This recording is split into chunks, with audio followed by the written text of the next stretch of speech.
আজি বীৰ সিং জৰুৱা বিধানসভা সমষ্টিৰ অন্তৰ্গত মায়াৰচৰ গাঁও পঞ্চায়তৰ বলেৰচৰ বজাৰত ৰাইজৰ দলৰ এখন আঞ্চলিক কমিটি গঠন কৰে। সভাত সভাপতিত্ব কৰে সমষ্টিৰ সভাপতি হাৰান আলী মণ্ডলে। সভাত মুখ্য অতিথি হিচাপে উপস্থিত থাকি বৰ্তমান পৰিস্থিতিৰ ওপৰত ভাষণ আগবঢ়াই ৰাইজৰ দলৰ ৰাজ্যিক সাংগঠনিক সম্পাদক মুছলিম উদ্দিন চৌধুৰীয়ে লগতে যুৱ বাহিনীৰ সমষ্টিৰ সভাপতি কামাল হুছেইন আৰু সম্পাদক ৰেজাউল কৰিমে।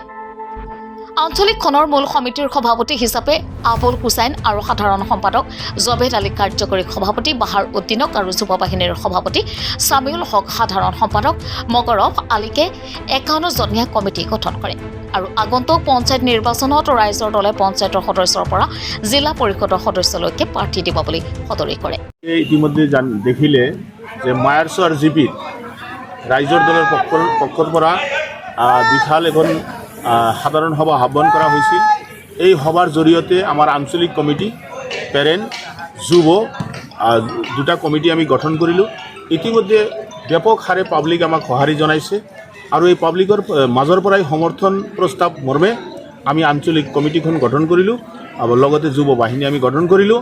আৰু ইতিমধ্যে আপোনালোকে দেখিছে যে ৰাইজৰ যি সঁহাৰি অহা পঞ্চায়ত নিৰ্বাচনত ৰাইজৰ দলৰ বিভিন্ন পঞ্চায়তৰ পৰা প্ৰতিনিধি নিৰ্বাচন খেলাৰ কাৰণে আগ্ৰহী হৈছে, আমাৰ লগত যোগাযোগ কৰি আছে, আমি মেল মিটিং কৰি আছোঁ। অখিল গগৈৰ নেতৃত্বৰ প্ৰতি ৰাইজৰ ভীষণ আস্থা আছে। অহা দিনত আৰু মজবুতি আকাৰে ই হ'ব। ইয়াৰ দ্বাৰা আমি অনুমান কৰিব পাৰোঁ অহা 2026 যি বিধানসভা নিৰ্বাচন, এই নিৰ্বাচনত নিশ্চিতভাৱে বীৰ সিং জৰুৱা সমষ্টিৰ পৰা ৰাইজৰ দল বিজয়ী হ'ব। আজিৰ সভাত সভাপতি সম্পাদক হিচাপত কাক নিৰ্বাচন কৰিলে? নাম দুটা। আজিৰ যি সভা এইটো পৰিচালনা কৰিলে আমাৰ সমষ্টি কমিটিৰ সভাপতি হাৰান আলী মণ্ডল চাহাব, তেওঁ এইটো আপোনালোকক জনাব। আমাৰ হাৰান আলী মণ্ডল চাহাব, আপুনি এইটো গাই শুনাই দিয়ক। হয়, ধন্যবাদ জনাইছোঁ।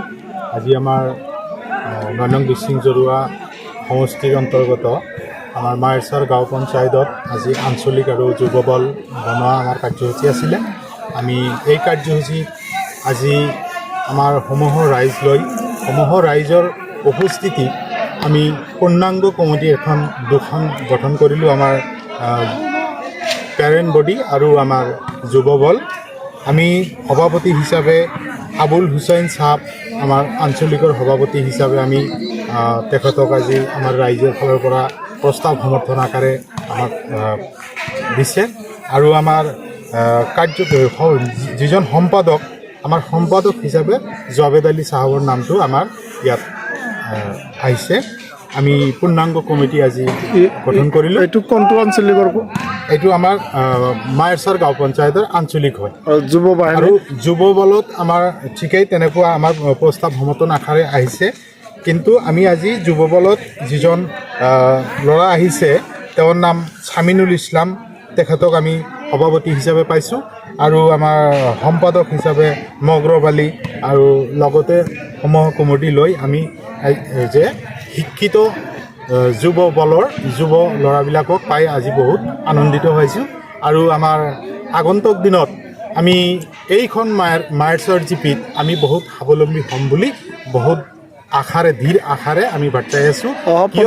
অহা পঞ্চায়ত নিৰ্বাচনত ৱাৰ্ড মেম্বাৰৰ পৰা জিলা পৰিষদলৈকে ৰাইজৰ দলে প্ৰাৰ্থী দিব নেকি? হয়, এইখিনি নিশ্চয়কৈ আপোনালোকেও জানে।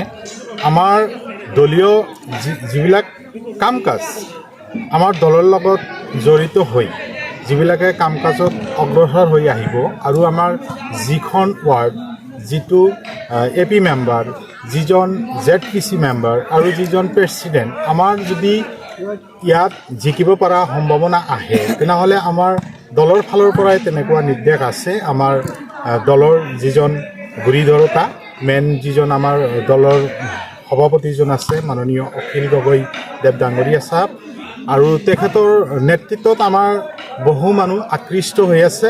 আৰু এইখিনিয়ে আমাক সঁহাৰি জনায় যে যোৱা বিগত MP ইলেকশ্যনত যি হাৰত আমাৰ ৰকিবুল চাহাবে জিকিলে, সেই জিকা ভোটৰ কৰ্তৃত্বখিনি আমাৰ ৰকিবুল চাহাবৰ অকল সেইখিনিয়ে নহয়, আমাৰ অখিল চাহাবৰ কৰ্তৃত্ব বুলি এই কথাখিনি আমাৰ ৰাইজে আমাৰ আগত দাঙি ধৰে, আৰু ৰাইজে আমাক সেইখিনি কথা লৈ আমাৰ লগত আলোচনা কৰে। আজিৰ সভাত কেনেধৰণৰ সঁহাৰি পালে? আজিৰ সভাত যেনেকুৱা সঁহাৰি পাইছোঁ, নিশ্চয়কৈ আমি আগন্তুক